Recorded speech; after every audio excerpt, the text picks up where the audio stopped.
नमस्कार साथियों, आज हम आपको एक विष्णु भगवान की मार्मिक कथा सुनाएंगे, तो आप वीडियो को लास्ट तक जरूर देखें। एक बार देवऋषि नारद जी ने भगवान विष्णु से प्रश्न किया कि प्रभु, आपके भक्त गरीब क्यों होते हैं।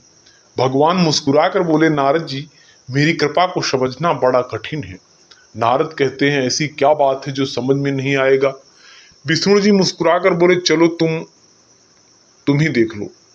इतना कहकर भगवान विष्णु देवऋषि नारद के साथ साधु वेश में पृथ्वी पर पधारे और एक सेठ जी के घर भिक्षा मांगने के लिए दरवाजा खटखटाने लगे। साथियों, सेठ जी बिगड़ते हुए दरवाजे की तरफ आए और देखा तो दो साधु खड़े हैं। भगवान हाथ जोड़कर बोले, भैया, बड़े जोरों की भूख लगी है, थोड़ा सा भोजन मिल जाएगा क्या। सेठ जी ने उनसे बिगड़ कर बोले, तुम दोनों को शर्म नहीं आती।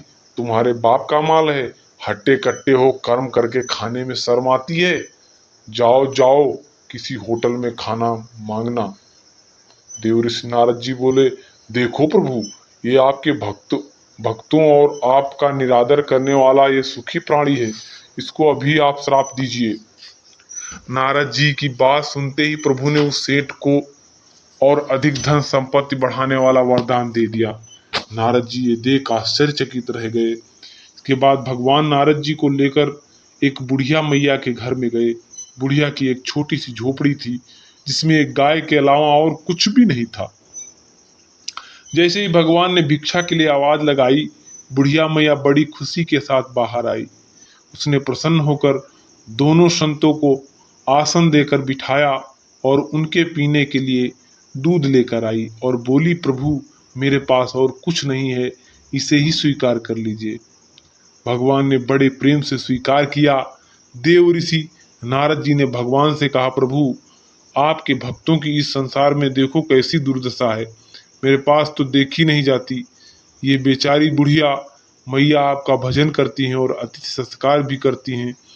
दोस्तों, आप इसको कोई अच्छा सा आशीर्वाद दीजिए। भगवान ने थोड़ा सोचकर उसकी गाय को मरने का अभिशाप दे डाला।